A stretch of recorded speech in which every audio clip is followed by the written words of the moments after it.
Tapi solusi menurut saya ya peraturan seperti ini tidak boleh. Tidak boleh. Kalian pilkada boleh berkerumun. Kalian wisata boleh berkerumun. Tapi kalian mudik kok nggak boleh itu.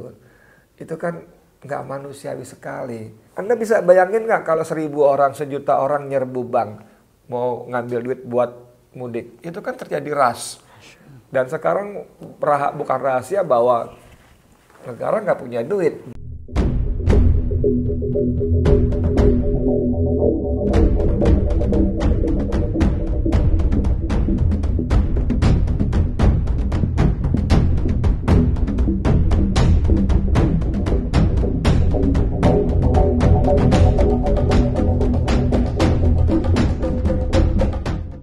Assalamualaikum warahmatullahi wabarakatuh. Mirsa dimanapun Anda berada, kita kembali lagi dengan saya Khairudin Khair dengan Bang Edi. Assalamualaikum warahmatullahi wabarakatuh. Bang Edi. Iya. Ini kita dibikin heboh lagi nih. Iya. Gimana? Tahun lalu 2020 pas awal pandemi bertepatan juga pas Ramadan kan, awal Ramadan. Akhirnya mudik dilarang. Tahun ini dilarang lagi, padahal tadinya diperbolehin. Terus ada revisi lagi. Ini gimana nih menurut Bang Edi nih? Ya gimana ya? Saya juga ikut, saya sendiri udah bikin beberapa podcast soal mudik 2 atau 3 kali bahkan ya. Jadi memang,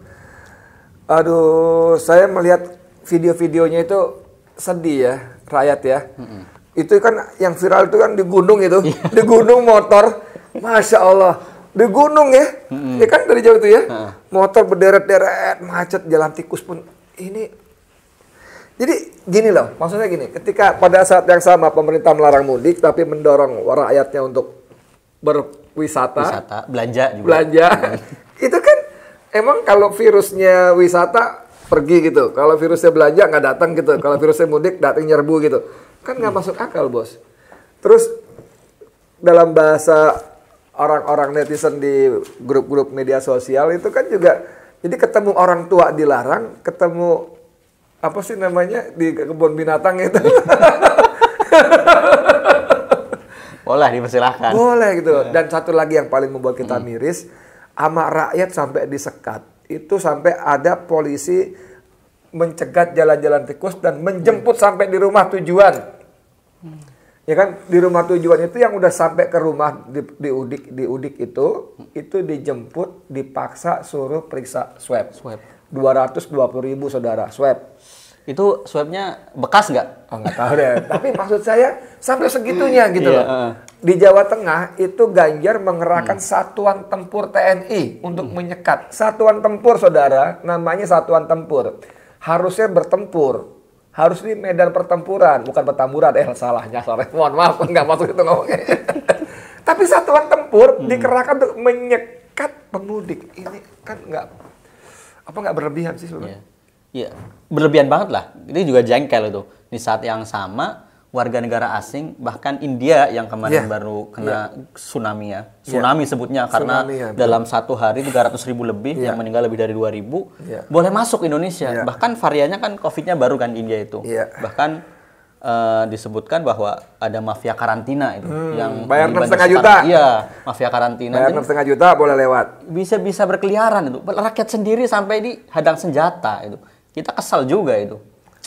Ini sebenarnya maunya rezim ini pemerintah ini apa ya? Kita bicara mudik ini, tadi kita dari sisi pemudik, konsumen, tanda kutip ya, pemudik. Di video saya sebelumnya juga saya bicara mudik dari sisi sopir, orang yang memperoleh rezeki dari situ. Itu sampai ada yang sedih, wah penguasa sampai begini, sedih nangis. Ada lagi 2 video yang saking marahnya dia pecahin ya mobilnya. Pecahin kaca mobil tendang belakang. Tuh, yang di depan pakai kunci ban. Tak. Itu kan menunjukkan apa ya nyebutnya ya, suatu hal yang sudah kalut gitu ya. Putus asa. Putus asa, tapi dia nggak tahu mesti bagaimana. Anda Udin punya solusi nggak buat? Mungkin solusi netizen ya. Saya kan baca status Facebook ada yang bilang mau mudik ke Palembang. Tapi arahnya ke Surabaya dulu. Pasti mau sampai di Jawa Tengah. Suruh balik lagi. Suruh, Pak, ini saya dari Palembang mau ke Surabaya. Akhirnya sama polisian dibuatin surat penyekatan balik ke Palembang gitu. Ada juga yang biar kita aman kita pakai bis pariwisata itu, bis pariwisata atau tulis rombongan TKA Cina gitu. Ini kan solusi-solusi yang sebetulnya ngeledek ya. Tapi persoalannya apakah pemerintah paham bahwa dia sedang diledek gitu dengan satir-satir semacam ini. Gila memang ini, gila. Dan saya lihat di Cikarang itu kan orang udah marah ya.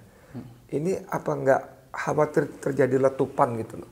Di video itu kan juga ada yang di Kendari itu kan sudah di Lipo Mall itu kan kayak begitu. Apa sudah dipikirkan kalau orang-orang kaya yang membuat peraturan para pejabat ini kan nggak berasa dia mudik karena dia tiket dibeliin, tinggal berangkat, ya kan pesawat disediain. Ini yang tadi tuh yang kayak di motor di gunung itu, gimana sih sebetulnya? Saya juga heran itu apa? Kita kan mudik itu bisa udah menjadi tradisi ya. Ketika 1 tahun misalnya nggak pernah pulang kampung, ya ini mudik apa pulang kampung ini? Kita juga bingung nanti. Itu wawancara sebelum setahun yang lalu Jokowi dengan si Nana ya, Najwa Shihab ya. Kata mudik atau pulang kampung ini. Kata Jokowi, oh itu bukan mudik, itu pulang kampung. Dan ada istilah baru lagi nih, Bapak nggak mudik, tapi mau nyekar. Ya. Jadi ya pusing juga sih. Ya kalau saya sendiri sih tahun kemarin 2020 memang nggak mudik, memang ya akhirnya karena memang kendaraan juga susah, mahal, dan juga memang katanya dipersulit di kampung, suruh karantina dan sebagainya, akhirnya nggak mudik. Dan tahun ini ya karena udah punya kampung sendiri, kampung istri, lain. Bolehnya ke Bogor dekat dan nggak mudik. Tapi ayah saya tuh artinya nggak mudik lagi tahun ini. Jadi karena sebetulnya gini, solusi-solusi yang ditawarkan para netizen itu kan sebetulnya satir ya, menyindir ya. Kalau pemerintah penguasa masih punya hati untuk disindir. Tapi solusi menurut saya ya peraturan seperti ini tidak boleh. Tidak boleh. Kalian pilkada boleh berkerumun. Kalian wisata boleh berkerumun. Tapi kalian mudik kok nggak boleh gitu. Itu kan nggak manusiawi sekali. Dan saya justru membacanya ada faktor lain di balik ini. Karena kalau kita lihat ini ujung-ujungnya duit juga, Bos. Iya. Kenapa enggak? Karena ada mobil-mobil yang boleh pergi berangkat mudik dengan dispensasi. Emangnya dispensasi gratis? Enggak lah. Pasti uang. Swipe aja bayar. Baik bayar tarif dispensasinya maupun pada petugas yang memberikan dispensasi. Jadi ini ujung-ujungnya duit juga. Kemudian lagi kalau orang mudik itu kan bawa duit. Bawa duit itu bukan duit yang di dompet dia, tapi di simpanan di bank. Anda bisa bayangin nggak kalau 1.000 orang, 1 juta orang nyerbu bank? Mau ngambil duit buat mudik, itu kan terjadi rush.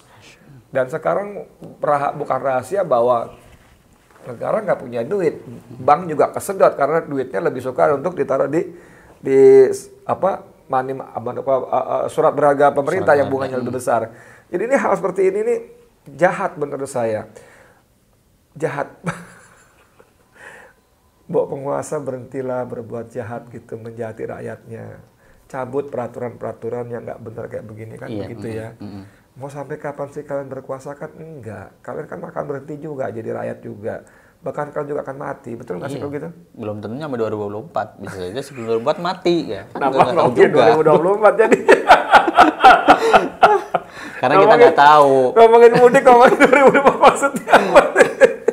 Karena nggak tahu kan COVID ini sampai kapan itu. Iya. Kalau dari bisnis web aja yang yang bekas itu ya? sampai untung 30 juta sehari. 30 juta sehari. Sehari 30 juta Mas.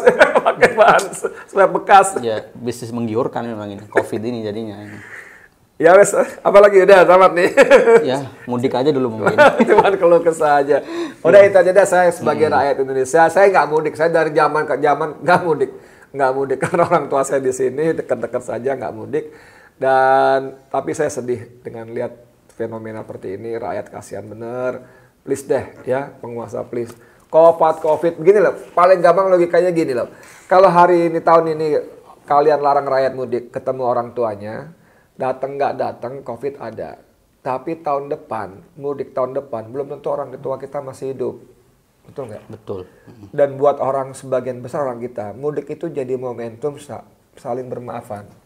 Bahkan ada tradisi kepada orang tua tuh duduk, bersujud, megang lututnya, ciumin kakinya gitu ya. Saya nggak tahu itu apa sih maksudnya, tanda kutip drama ya. Tapi menurut saya itu sesuatu yang tulus. Ini kesempatan setahun sekali mereka menumpahkan emosi mereka pada orang tua yang banyak memberikan jasa-jasa dengan cara seperti itu. Dan itu kalian larang. Aduh, ngeri sekali. Ya.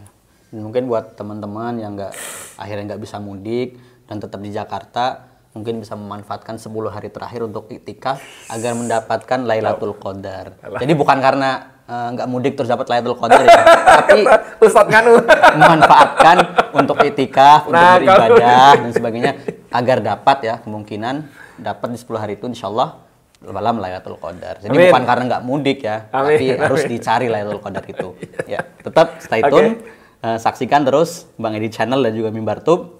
Wassalamualaikum warahmatullahi wabarakatuh. Waalaikumsalam warahmatullahi wabarakatuh.